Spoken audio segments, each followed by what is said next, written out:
بسم اللہ الرحمن الرحیم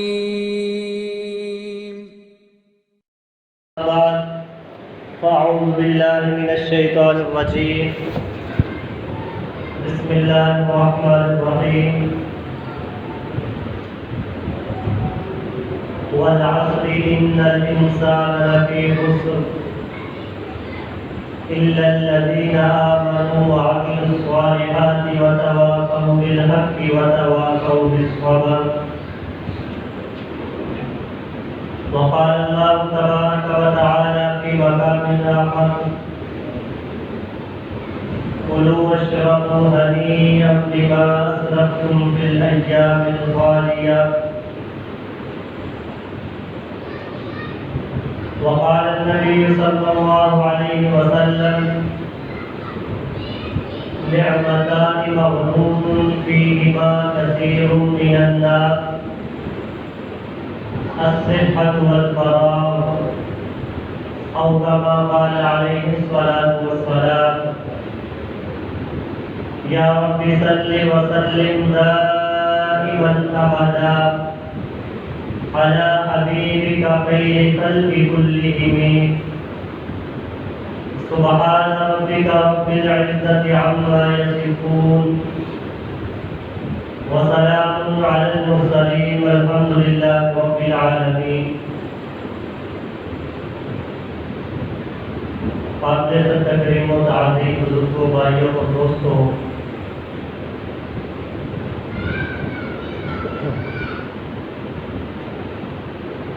اللہ رب العزت کے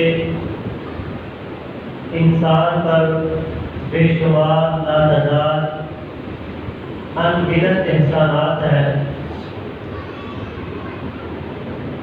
اللہ کی رحمتیں اور نعمتیں انسان پر بارش کے قطروں سے بھی زیادہ ہے.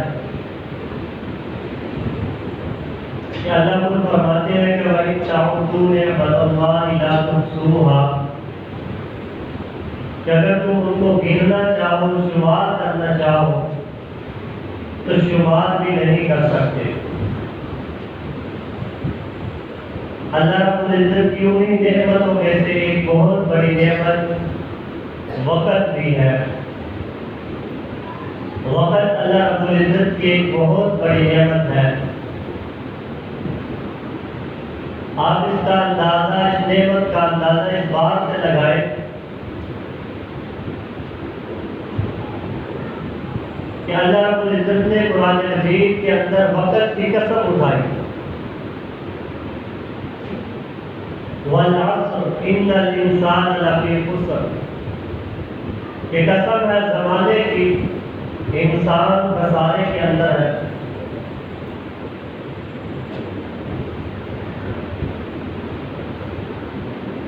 تو اس سے ہمیں وقت کی اہمیت سمجھ آتی ہے کہ وقت ایک بہت ہی قیمتی چیز ہے.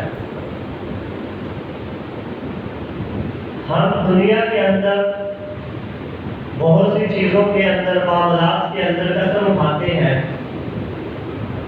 اور ہم اسی چیز کی قسم اٹھاتے ہیں جو ہمارے نظر کے اندر بہت قیمتی ہوتی ہے. مثال کے طور پر کوئی انسان قرآن کی قسم اٹھاتا ہے، کوئی کلمے کی قسم اٹھاتا ہے. اس طرح وہ چیز جو ہماری نظر میں بہت قیمتی اور اہمیت کی حامل ہو، ہم اس چیز کی قسم اٹھاتے ہیں. اور یہاں سے مسئلہ بھی بتاتا ہے، چلو یاد رکھیے اللہ رب العزت کے علاوہ کسی بھی چیز کی قسم اٹھانا جائز نہیں ہے. حتیٰ کہ نبی علیہ السلام قرآن یا کلمے کی قسم اٹھانا یہ شرعاً جائز نہیں. صرف اللہ رب العزت کی قسم ہم اٹھا سکتے ہیں. تو بات کیا، ہم قسم جس چیز کی اٹھاتے ہیں اس کی اہمیت ہمارے دلوں کے اندر ہوتی ہے. تو اللہ رب العزت نے پھر وقت کی قسم اٹھائی، گویا اللہ کے ہاں وقت کی بڑی قیمت ہے، اللہ کی نظر میں وقت کی بڑی اہمیت ہے. تو اللہ نے وقت کی قسم اٹھا کر یہ ہمیں بتا دیا، ہماری توجہ اس طرح مبذول کروا دی کہ وقت بہت ہی ایک قیمتی چیز ہے. وقت اللہ رب العزت کی ایک بہت بڑی نعمت ہے. یہ وقت یہ زندگی کی صورت میں جو ہمیں ملا ہوا ہے اس کا ایک ایک لمحہ، ایک ایک منٹ، ایک ایک سیکنڈ جو ہے یاد رکھیے قیمتی ہے۔ یہ ایک ایسا قیمتی اللہ کی نعمت ہے ہمارے پاس کہ یہ دنیا کی کسی کرنسی کے ذریعے ہم خرید نہیں سکتے۔ یہ ایک ایسا سرمایہ ہے انسان کے پاس کہ انسان اس کے ذریعے دنیا بھی حاصل کر سکتا ہے اور آخرت بھی حاصل کر سکتا ہے۔ اگر انسان اپنے وقت کو دنیا پر انویسٹ کرے گا تو اس کو دنیا مل جائے گی، اور اگر اس وقت کو آخرت پر خرچ کر دے تو یہ آخرت بھی کما سکتا ہے۔ یہ انسان کا وہ قیمتی اثاثہ ہے کہ دنیا کے اندر ہماری کوئی چیز گم ہو جائے تو امید کی جا سکتی ہے وہ ہمیں مل جائے گی یا اس کا نعمت بدل ہمیں مل جائے گا، لیکن وقت ایک ایسا قیمتی اثاثہ ہے انسان کا کہ جو وقت انسان کا گم ہو گیا یعنی ضائع ہو گیا یہ واپس نہیں آ سکتا۔ یہ ایک سیکنڈ جو چلتا ہے یہ ساری زندگی دوبارہ واپس نہیں آئے گا۔ تو اتنا قیمتی وقت، اتنا قیمتی اہمیت کا یہاں پہ اللہ نے ہمیں وقت دیا ہے۔ اس لیے یہ زندگی کی صورت کے اندر ہمیں جو وقت ملا، اگر تو ہم نے اس کو قیمتی بنا لیا، اگر ہم نے اس کو آخرت پر انویسٹ کر دیا، ہم نے خیر اور بھلائی کے کاموں کو کر لیا، اللہ رب العزت کو راضی کر لیا، تو یہی وقت قیامت کے دن ہماری نجات کا ذریعہ بن جائے گا۔ یہی وقت قیامت کے دن ہمیں سرخرو کرے گا اللہ کے سامنے، اللہ کے رسول کے سامنے۔ یہی وقت ہماری فلاح کا، ہماری نجات کا ذریعہ بنے گا۔ اور ایسے ہی لوگ جنہوں نے اپنے وقت کو قیمتی بنایا، قیامت کے دن اللہ رب العزت ارشاد فرمائے کہ کلوا واشربوا ہنیئا بما اسلفتم فی الایام الخالیہ، اللہ فرمائے کہ کھاؤ پیو عیش کرو، جنت کی نعمتوں سے مستفید ہو۔ یہ جنت کی حوریں، یہ میزبان، یہ باغات، یہ محل، یہ کھانے، یہ بستر، یہ لباس، یہ سارا کچھ تمہارے لیے اس سے لطف اندوز ہو۔ کیوں؟ کس وجہ سے؟ اللہ فرمائے کہ بما اسلفتم فی الایام الخالیہ، کہ دنیا کے اندر رہتے ہوئے، جو دنیا کے اندر میں تمہیں وقت دیا تھا، جو زندگی کی صورت میں جو میں نے قیمتی لمحات تمہیں دیے تھے، اس کو تم نے آخرت پر خرچ کیا، اسے قیمتی بنایا، اسے ضائع نہیں کیا۔ لہذا بما اسلفتم فی الایام الخالیہ، ان اوقات کے عوض میں تمہیں جنت کی نعمتیں عطا کروں۔ لیکن اس کے برعکس اگر ہم نے اس وقت کو ضائع کر دیا، اس وقت کی قیمت کو نہ جانا، ہم نے سستی اور کاہلی کی اس کو نظر کر دیا، اس وقت کو سیئات کے اندر، گناہوں کے اندر گزار دیا، اللہ کی نافرمانی کے اندر گزار دیا، تو یہی وقت کل قیامت کے دن ہمارے لیے شرمندگی کی علامت بنے گا۔ یہی وقت قیامت کے دن ہمارے لیے ندامت کا ذریعہ بنے گا۔ یہی وقت کل قیامت کے دن ہماری رسوائی کا ذریعہ بن جائے گا، اور یہی وقت کل قیامت کے دن انسان کے لیے جہنم کے اندر جانے کا ذریعہ بن جائے گا۔ ایسے لوگ جو اپنے وقت کو ضائع کر دیتے ہیں، قیامت کے دن ان کے لیے بھی اللہ کا ارشاد ہوگا، اولم تعمرکم ما یتذکر فیہ من تذکر وجاءکم النذیر۔ اللہ فرمائیں گے اے انسان، میں نے تجھے اتنی زندگی نہیں دی تھی، کیا تجھے وقت نہیں دیا تھا؟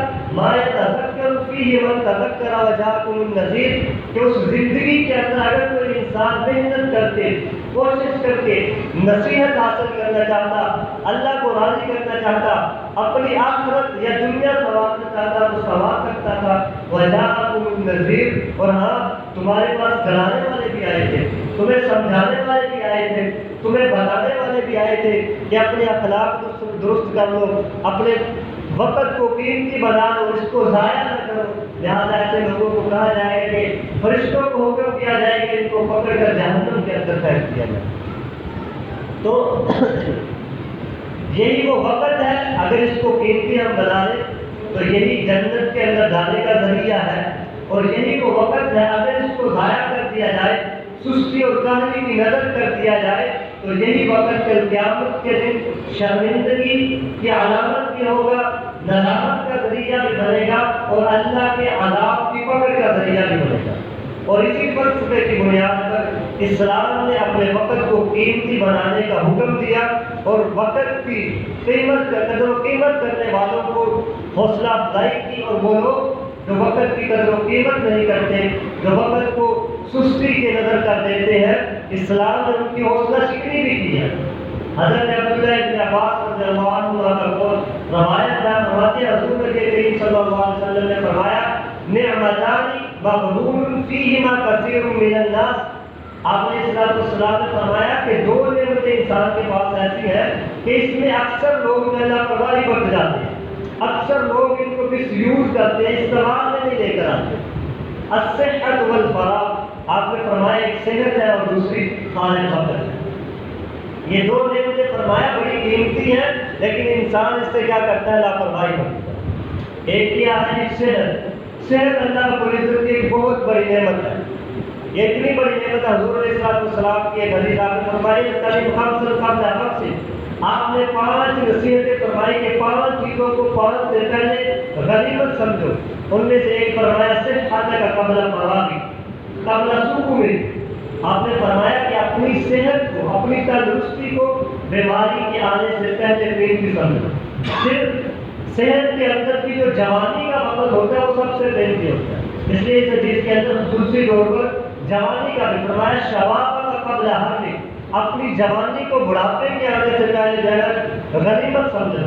اور حدیث کے اندر آتا ہے قیامت کے دن جب اللہ کے سامنے انسان پیش ہوگا اس وقت بھی انسان سے اس کی جوانی کے بارے میں خصوصی طور پر سوال کیا جائے گا۔ آپ نے فرمایا لا تزول قدم ابن آدم یوم القیامۃ من عند ربی حتی یسأل عن خمس، قیامت کے دن انسان کے قدم زمین پکڑ لے گی اس وقت تک چھوڑے گی نہیں جب تک اللہ اسے 5 سوال نہ کرے، اور ان میں سے ایک سوال یہ بھی ہوگا ان شبابک فیما افناہ، کہ تیری جوانی کے بارے میں سوال کیا جائے گا، اس کو کہاں پر گزار کر آئے۔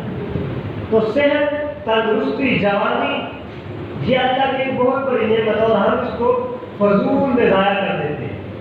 امام غزالی رحمۃ اللہ علیہ کا قول ہے کہ جوانی میں عبادت کر لو، صحت اور تندرستی کے اندر عبادت کر لو۔ میں نے بڑھاپے کے اندر اکثر لوگوں کو سجدے کے بغیر نمازیں پڑھتے دیکھا، اور حقیقت ایسے ہی ہے۔ ہمارے بزرگ بیٹھے ہوئے ہیں، اب دیکھیے بے بس ہے نا، یہ کچھ کر سکتے، یہ سجدے کے بغیر قیام نماز کے اندر فرض ہے، رکوع نماز کے اندر فرض ہے، سجدہ کرنا نماز کے اندر فرض ہے۔ اگر کوئی فرض چھوٹ جائے نماز کے اندر آپ کو پتا ہوگا کہ نماز نہیں صرف ہوتی، ہاں ایک مجبوری بن جائے۔ بزرگوں کے لیے تو مجبوری ہے نا، وہ تو پڑھ سکتے ہیں، آپ بیٹھے رہے آپ کو نہیں کہہ رہا۔ تو اصل بات یہ ہے کہ یہ اللہ کی نعمت ہے، ایک وقت ہوتا ہے، اس وقت تک آپ اس کو قیمتی بنائیں، جوانی کے اندر قیمتی بنائیں۔ اس لیے فرمایا نا کہ جوانی کا ایک سجدہ جو ہے وہ بڑھاپے کے 70 سجدوں سے بھی اللہ کو عزیز ہے۔ کیوں؟ اس وقت انسان اس خشوع کے ساتھ، اس خضوع کے ساتھ، اس دل جمی کے ساتھ عبادت کر نہیں سکتا۔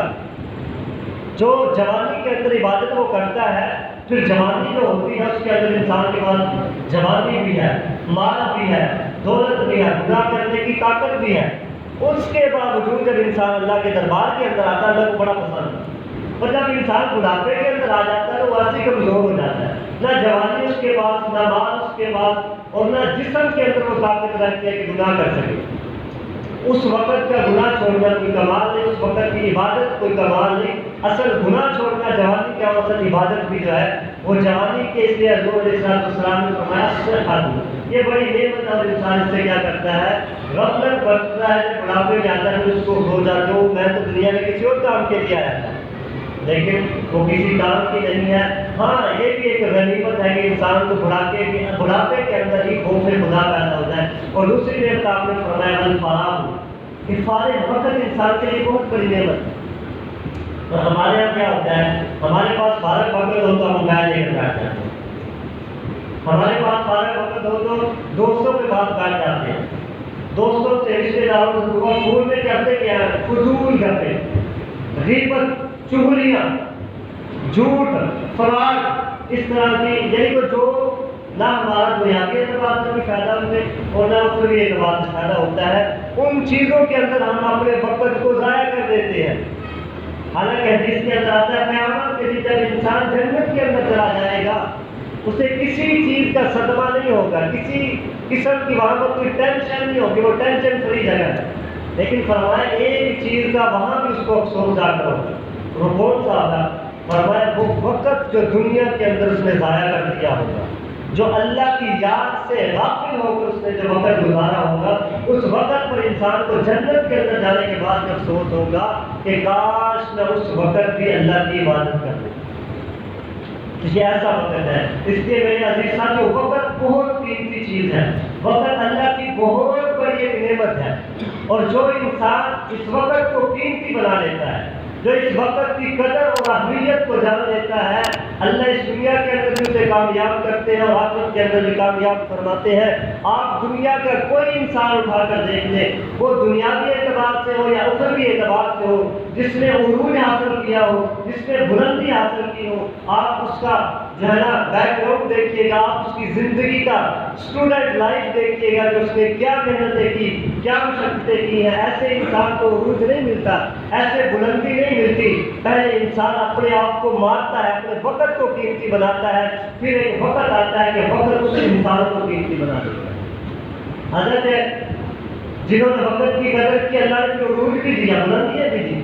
چند ایک واقعات آپ کی نظر کر. حضرت عثمان ایک ہی رکعت کے اندر پورا قرآن پڑھ دیا کرتے، پھر اللہ نے شہادت پہ موت عطا فرمائی، تیسرا خلیفہ بنایا، عثمان ذو النورین، 2 نوروں والا بنایا، جس کی نکاح کے اندر پیغمبر علیہ السلام کی 2 بیٹیاں ایک کے بعد دیگر آتی ہیں. حضرت فاطمہ حضور کی بیٹی ہے. رات کا وقت، عشاء کے وقت حسن و حسین کو دودھ پلا کر سلا کر عشاء کی نماز پڑھ کے مصلی پہ کھڑی ہو جاتی ہیں اور نوافل پڑھ رہی ہے یہاں تک کہ فجر کی اذان ہو جاتی ہے.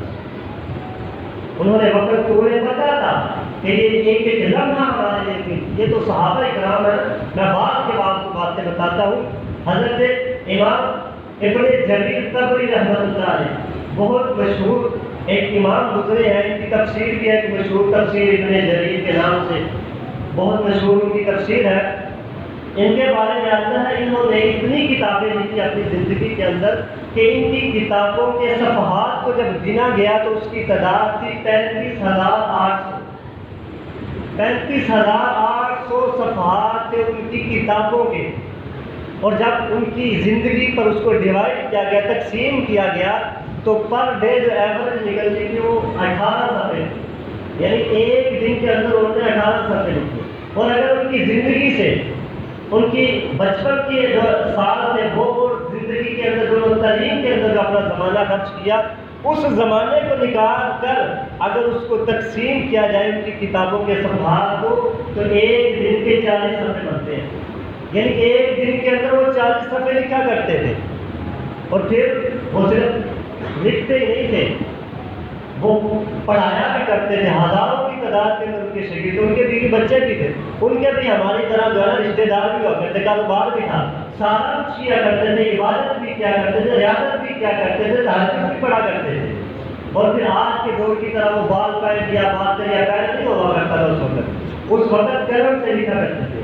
پہلے قلم کو سیاہی کے اندر ڈبوتے، بھگو کر پھر لکھتے. جس طرح پرانے زمانے کے مطابق نہیں لکھا کرتے تھے بچے، اس طرح لکھا کرتے تھے. وہ صفحات بھی غیاب ہوا کرتے تھے. تو انہوں نے اپنی زندگی کے اندر کتنی بھی کتابیں تو ان کو ملایا جائے تو 35,800 صفحے بنتے ہیں. پر ڈے ایوریج اگر نکالی جائے تو 40 پیجز بنتے ہیں، یعنی 40 صفحے ایک دن کے صفحے ان کے بنتے ہیں. اور علامہ ابن جوزی رحمۃ اللہ علیہ کو بہت بڑے عالم دین گزرے ہیں ہمارے، انہوں کے بارے میں آتا ہے کہ انہوں نے اپنی زندگی کے اندر 20,000 کتابوں کا مطالعہ کیا. اور ہم میں سے کوئی ایک بھی ایسا نہیں ہوگا جس نے 20 کتابوں کا بھی مطالعہ کیا ہو. اور 2,000 کتابیں انہوں نے لکھی. آپ اندازہ کیجیے کہ وہ کس طرح کے لوگ ہوں. 20,000 کتابیں مطالعہ کیا، ریڈ کیا ان کو، اور 2,000 کتابوں کا انہوں نے خود اس کے مصنف رائٹر ہے. اور آج ان کا نام زندہ ہے. آج بھی ہم جب شریعت کے کسی مسئلے میں پھنستے ہیں تو ہم دیکھتے ہیں علامہ ابن جوزی کی کیا رائے ہے، ہم دیکھتے ہیں علامہ ابن جریر طبری کی کیا رائے ہے، ہم دیکھتے ہیں امام شافعی کی اس کے بارے میں کیا رائے ہے، امام ابو حنیفہ کیا کہتے ہیں اس کے بارے میں. جو مسئلہ ہمیں سمجھ نہیں آ رہا. امام مسلم رحمۃ اللہ علیہ کی صحیح مسلم ہم پڑھتے ہیں، حدیث کی کتاب، ان کے بارے میں آتا ہے. ان کا میں پہلے آپ کو واقعہ بتا دوں کہ یہ کھجوریں کھاتے کھاتے فوت ہو گئے۔ ان سے کسی نے مسئلہ پوچھا تو انہیں یاد نہیں تھا، پتہ نہیں تھا، تو انہوں نے عشاء کے بعد کتابیں سامنے رکھی، کتابیں اور سامنے پاس جو ہے ٹوکرا ایک کھجوروں کا رکھ لیا اور کتابیں کھنگال رہے ہیں کہ مسئلہ مل جائے، ادھر سے کھجوریں بھی کھا کے کھائی جا رہے ہیں اور مسئلہ بھی ڈھونڈ رہے ہیں۔ کہتے ہیں ساری رات گزر گئی، کھجوریں بھی ختم ہو گئی، مسئلہ بھی مل گیا اور یہ بھی فوت ہو گئی، کھجوریں کھاتے کھاتے فوت ہو گئی۔ تو ان سے یعنی اس طرح کہتے ہیں، اس طرح مستدرک ہو گئے تھے کتابوں کے اندر، ان کے بارے کے اندر آتا ہے۔ ان سے کسی نے پوچھا امام صاحب آپ یہ کھجوریں بڑی کھایا کرتے تھے، کھانا بہت کم کھاتے۔ ان سے کسی نے پوچھا کہ امام صاحب آپ کھانا نہیں کھاتے، کھجوریں ہی کھاتے ہیں ایسے، اس کی کیا ہے؟ وہ فرمانے لگے وجہ یہ ہے میں کھانا اس لیے نہیں کھاتا، روٹی اس لیے نہیں کھاتا کہ جب میں روٹی کھاتا ہوں کھانا پہلے روٹی توڑنی ہے، پھر سالن کے اندر لگانی ہے، پھر اس کو منہ میں ڈالنا ہے، تو میرا وقت بڑا ضائع ہوتا ہے، میں نے تو مطالعہ کرنا ہوتا ہے، میں نے تو قرآن و حدیث کو پڑھنا ہوتا ہے، تو میں کھجوریں اس لیے کھاتا ہوں، کھجور کو کھا کر منہ میں ڈالتا ہوں، ساتھ پڑھتا رہتا۔ آپ اندازہ نہیں لیجیے ان کی سوچ کس طرح کی۔ اور یہ وہ امام ہے، محدث ہے کہ جن کی کتاب کو بعض علماء نے اصح الکتب بعد کتاب اللہ کہا کہ قرآن کے بعد سب سے صحیح کتاب جو حدیث کی ہے وہ مسلم شریف، بعضوں نے صحیح بخاری کو کہا۔ مشہور روایت یہی ہے کہ صحیح بخاری جو ہے وہ اصح الکتب بعد کتاب اللہ ہے، لیکن بعض علماء کی رائے یہ بھی ہے کہ صحیح مسلم جو ہے نا یہ اس درجے پر پائے۔ بات کیا کہ دونوں کتابوں کو صحیح ہے کہا جاتا ہے، انہوں نے محنت کی، آج ہمیں ان کی کتابوں سے استفادہ حاصل ہے۔ آج ہمیں کوئی مسئلہ پیش آئے تو ہم سب سے پہلے بخاری اٹھاتے ہیں یا مسلم اٹھاتے ہیں، اور امام بخاری کا بھی سن لیجیے۔ امام بخاری کا قدردار ہے کہ میں حالات پڑھ رہا تھا ان کی کتاب، اس کے اندر لکھا تھا کہ امام بخاری بعض دفعہ پورا دن صرف چند بادام کھاتے تھے اور پڑھتے رہتے تھے، کھانا کھاتے ہی نہیں تھے۔ تو یہ وہ لوگ تھے جنہوں نے اپنے ایک ایک لمحے کو قیمتی بنایا، ایک ایک وقت کو قیمتی بنایا، پھر اللہ نے ان کو یہ شان دی تھی، ان کو بلندی دی تھی کہ اس راستے سے گزر جاتے تھے نا لوگ، تو لوگ عورتیں بھی اپنی چھتوں پر چڑھ کے ان کا دیدار کیا کرتی تھی کہ اللہ کے ولی آ رہے ہیں۔ ہزاروں کی تعداد کے اندر لوگ کہتے تھے ہمیں ایک حدیث ہی سنا دی، انہوں نے وقت کی قدر کی، اللہ نے ان کو اتنا قیمتی بنا دیا۔ اور جب جس دور کے یہ لوگ ہیں اس وقت اسلام کا عروج تھا، اسلام کو بلندی ملی ہوئی تھی، پوری دنیا کے اندر اسلام کا توفیق ہوتا۔ آپ کسی اس وقت کے 700 سے لے کر 1400 عیسوی کا یہ جو زمانہ ہے، 700 سال اس کو اٹھائیے، مسلمان پوری دنیا کی سب سے سپر پاور قوم سمجھی جاتی تھی۔ آپ طب کو دیکھ لیجیے، جراحت کو دیکھ لیجیے، علم فلکیات کو دیکھ لیجیے، کسی بھی علم کو اٹھا لیجیے آپ کو مسلم سائنسدان نظر آ رہے ہیں۔ جعفر بن حیات، ابن الحسن، ابو بکر الرازی، بولدی سینا، ہنجاج، ہم نام دیتے ہیں، اسی زمانے کے سائنسدان ہیں اور یہ مسلمان تھے، اور یہ اس وقت سب سے کافر لوگ ان سے آ کر پڑھا کرتے تھے۔ انہوں نے وقت کی قدر کو کیا اور وقت نے ان کو قیمتی بنایا، مسلمان کو سب سے اوپر سمجھی جاتی تھی۔ آج ہم نے وقت کو ضائع کر دیا، وقت کی قیمت کو نہیں جانا، اور آج وقت نے ہمیں ذلیل اور رسوا کر رکھا۔ آج کافر قوم نے وقت کو قیمتی بنایا ہوا ہے، وہ کافر ان کے بڑوں نے، آج ہم کہتے ہیں یورپ ترقی بڑی کر رہا ہے، آج ہم کہتے ہیں یورپ ٹیکنالوجی میں بڑا آگے، بڑی جدت پسندی کے اندر، بڑوں تو صحیح انہوں نے کیا کیا، ان کے بڑوں نے ہمارے بڑوں کی کتابیں لے کر ان کا ترجمہ کیا اپنی کتابوں کے، اپنی زبانوں کے اندر ٹرانسلیٹ کر کے اپنے اسکولوں کے اندر، اپنے کالجوں کے اندر، اپنی درسگاہوں میں اس کو پڑھایا اور پھر وہ ترقی کر۔ اور آپ ہمیں اپنے بڑوں پہ نام نہیں آتے، کتابوں کا کیا پڑھنا۔ آج یورپ جو ترقی کے زینے طے کر رہا ہے یہ ویسے نہیں کر رہا، وہ محنت کر، ان کا ایک ایک لمحہ، وہ اپنے ایک ایک وقت کو، ایک ایک لمحے کو قیمتی بناتے ہیں۔ اور آج ہم جو ذلیل اور رسوا ہیں اس کی وجہ یہ ہے کہ ہم نے ٹائم کو ضائع کر دیا، سستی اور کاہلی کا مظاہرہ نہیں کیا۔ آج وہاں کا نوجوان نئی سے نئی ریسرچ کرتا ہے، نئی سے نئی چیزوں کو ایجاد کر رہا ہے، اور ہمارے ملک کا نوجوان کیا کرتا ہے؟ ہمارے یہاں ملک کے اندر نئے سے نیا ٹک ٹاکر پیدا ہوتا ہے، نئے سے نیا یوٹیوبر پیدا ہوتا ہے۔ ہمارے یہاں جب بھی ٹائم فارغ ملتا تو کیا کرتے ہیں؟ یوٹیوب چلا لیا، فیس بک چلا لیا، انسٹاگرام چلا لیا، ٹک ٹاک چلا لیا، کوئی لڑکا یا لڑکی کوئی فضول یا قسم کی جو ہے نا بکواس کر دے تو ہمارا میڈیا بھی بڑا اچھالتا ہے۔ یہ پچھلے سال کی بات ہے، ایک لڑکی کی جو ہے اس نے کوئی ویڈیو بنائی تھی یہ میں ہوں وہ فلاں اس طرح کے سلمان سے کہا تھا کہتے تو جناب ہمارے بڑے بڑے ٹاپ کے جو نیوز چینل ہے نا جیو وغیرہ انہوں نے اس لڑکی کو مدعو کیا جی وہ بڑی وائرل ہو اس کے بڑے فالوور ہو اور انہی دنوں کے اندر ہمارے پاکستان کے ایک کرکٹر کے جو ہے نا وہ امپائر ہے علیم ڈار صاحب اس کی بھتیجی تھی اس نے ٹاپ کیا تھا یہ پتہ نہیں مجھے یاد نہیں آیا کس شعبے کے اندر اس نے ٹاپ کیا پوری دنیا کے اندر ٹاپ کیا تھا اور اس کا نام تک بھی ہماری جو ہے نا میڈیا پر نہیں آیا تو پھر ہم ذلیل نہ ہو تو اور کیا ہو کہ جہاں پر ایک ٹک ٹاکر بے حیا لڑکی کو تو جناب آپ اتنا فیم دیتے ہیں اسے مشہور کرتے ہیں اسے اپنے جناب چینلوں پر بنا کر جناب عزت اور رسپیکٹ اس کو دیتے ہیں اور وہ بچی جناب جو ٹاپ کر کے آ رہی ہے اور یورپ کے اندر ٹاپ کر کے وہ آئی ہے پوری دنیا کے اندر جو ہے نا وہ پہلے نمبر پر آئی ہے اس کو جناب آپ نے کوئی اپریشیٹ نہیں کیا تو پھر ہم ذلیل تو ہوں گے نا پھر ہم رسوا تو ہوں گے نا جب کلیم کی ہمارے دلوں کے اندر اہمیت ہی نہیں ہے ہمارے سرائے میں چلے جائیں جنوبی پنجاب کے اندر میرا چکر لگا میں ڈیرہ غازی خان گیا استادوں کے ساتھ ریاض کے سلسلے میں تو پہلی دفعہ اس علاقے میں گیا تو یقین کریں بڑا حیران ہوں وہاں پر کیا مرد جو ہے کوئی تاش کھیل رہا ہے کوئی لوڈو کھیل رہا ہے کوئی مرغے لڑا رہا ہے اس طرح کی فضول رسمیں اور ان کی عورتیں کیا کر رہی ہیں وہ بیچاری گھاس اور چارہ کاٹ رہی ہیں تو پھر ہم کہتے ہیں ترقی کیوں نہیں کرتے ہم نے ترقی کی طرف ڈالنا ہوگا ترقی کیسے کریں وہاں کے نوجوان محنت کر رہے ہیں آپ کسی جو یورپ کا جو رہنے والا ہے یہاں وہاں سے ہو کر آیا نا اس سے پوچھیں وہاں کے بازاروں کی حالت کیا ہے آپ کو ایک بازار یا ایسے نیٹ سے ریسرچ کریں نا وہاں کو کوئی بازار نکالیں آپ کو دیکھیں کہ آپ ایک بازار ضرور آپ کو بیٹھا ہوا نظر نہیں آئے ہر کوئی اپنے کام میں مشغول اور آپ کا بجٹ ہزاروں میں چکر رہا ہے ایک دکان پر ایک دکاندار بیٹھے اور تین وہاں پر بیٹھے گھنٹے مارے جگہ جہاں پر ہمارے یہاں بندے بیٹھے ہوتے ہیں وہ چار وہاں پر بیٹھے جاؤ فضول بیٹھے گپے مارے کوئی کام ہی نہیں ہے ہمیں پھر ایسے کتنا ترقی ہو سکتی ایسے کرنا ہم نے ایسے وقت کو فضول سمجھا ہوا ہے اور ہم پھر ذلیل اور رسوا یاد رکھیے کہ اللہ کا قانون ہے جو بندہ محنت کرتا ہے جو قوم محنت کرتی ہے اللہ اس کو ترقی دیتے ہیں اس کے لیے ضروری نہیں ہے کہ وہ مسلمان ہو اس کے لیے ضروری نہیں ہے کہ وہ ایماندار ہو وہ کافر بھی ہو اگر محنت کرے گا اللہ اس کو ترقی دیں گے اللہ اس کی محنت کا بدلہ اس کو ضرور عطا فرماتے ہیں امام شافعی رحمۃ اللہ علیہ کا قول ہے کہ وقت ایک تلوار ہے اگر تم نے اس کو نہ کاٹا یہ تمہیں کاٹ کے رکھ دے تو آج ہم کو کاٹ کے رکھا ہوا جن قوموں نے وقت کو قیمت دیکھی اس میں اتنا سا بدل ہے چند دن کے مسلمانوں کے مقابلے میں آٹے میں اور نمک کے برابر بھی نہیں ہے اور پوری دنیا کے مسلمانوں کو ذلیل کر کے رکھا ہوا پوری دنیا کی ریاستوں کو انہوں نے اپنے شکنجے میں جو ہے پکڑا ہوا فلسطین کے اندر ہر سال رمضان کے اندر وہ جانا ظلم اور بربریت کی انتہا کرتے ہیں ہمارے مسلمانوں کو شہید کر کے رکھ دیتے ہیں کوئی کچھ نہیں کرنے والا ہم کیا کرتے ہیں صرف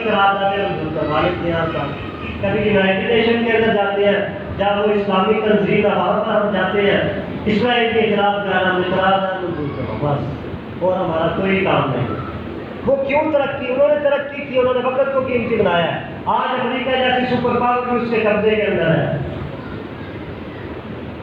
ہم کہتے ہیں انڈیا ہمارا دشمن ہے ہم ایسے ہم گھس کر مارے اور آپ اس کا مقابلہ کر سکتے ہے وہ دشمن ہمارا ہمارے ساتھ آزاد ہوا اور ترقی میں ہم سے کئی گنا G20 جو 20 دنیا کی سب سے بڑی معیشتیں ہیں ان میں سے آج کل جو ہے وہ انڈیا میں سمجھی جاتی ہے وہ ترقی کر رہا اور ہم جو ہے جناب چوری اور ڈکیٹی اور مار اور دھوکے سے ہمیں وقت ضائع کرنے سے فرصت نہیں ہے ہمارا ساتھ چین کو دیکھیے ایک سال بعد ہمارے آزاد ہوا ہے ہم 47 میں آزاد ہوا 48 میں آزاد ہوا اور اس وقت دنیا کی دوسری بڑی معیشت ہے اور مستقبل کی اس کو سپر پاور کہا جا رہا ہے اور دنیا کی جو اس وقت سپر پاور ہے جو امریکہ اپنے آپ کو کہتا ہے وہ امریکہ بھی اس چین کا مقروض ہے ہمارا ملک بھی امریکہ چین سے قرضہ لے کر چلتا ہے وہ ملک اتنی ترقی کر گیا کہ کئی ملکوں کی معیشت کو سہارا دے رہا ہے اور ہم کیا IMF کے ساتھ کرتے ہیں ہمیں 75 سال ہو گئے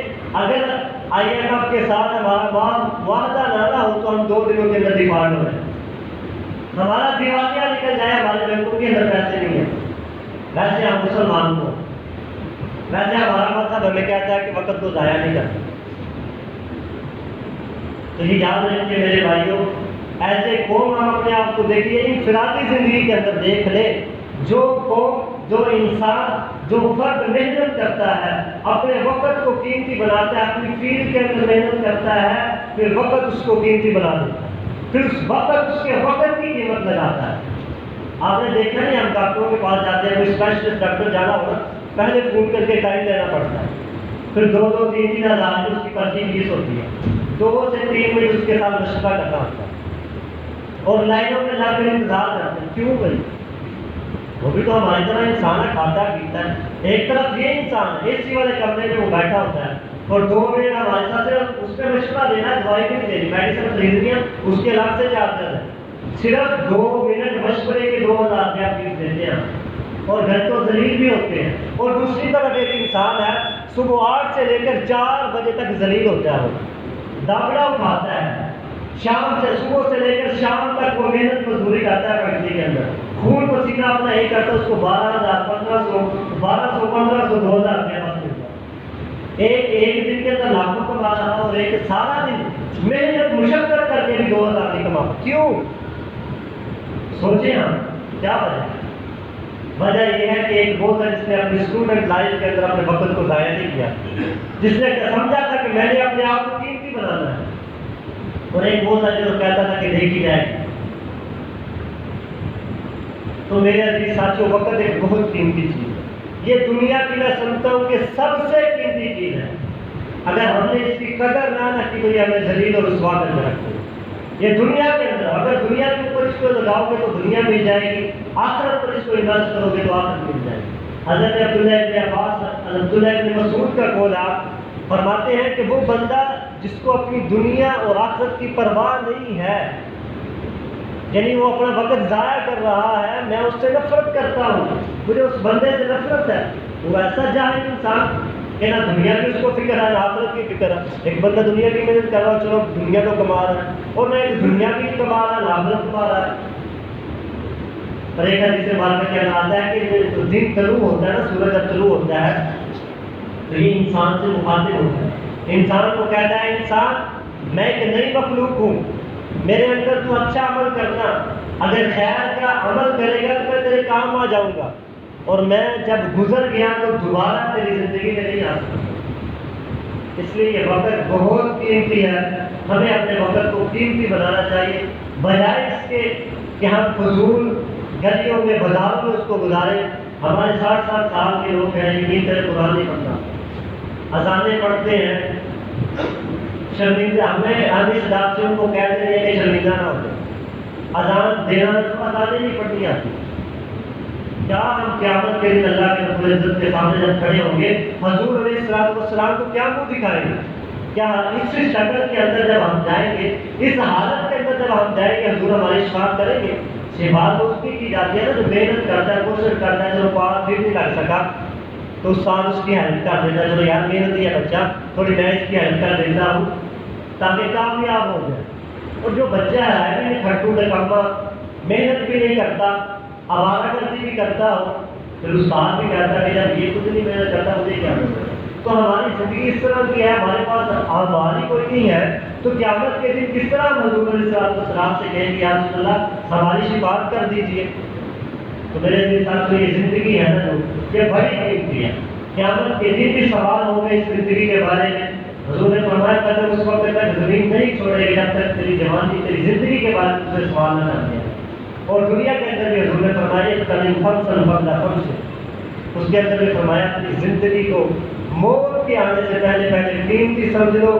جب تک آپ کے پاس وقت ہے تو آپ کے پاس چانس ہے، وقت گزر گیا تو پھر سوائے شرمندگی اور ندامت کی کچھ کام نہیں آئے گا۔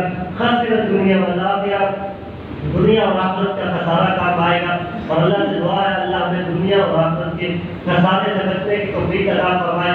وآخر دعوانا ان الحمد للہ رب العالمین۔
آج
سن دے رہے پہلے دے آ گئے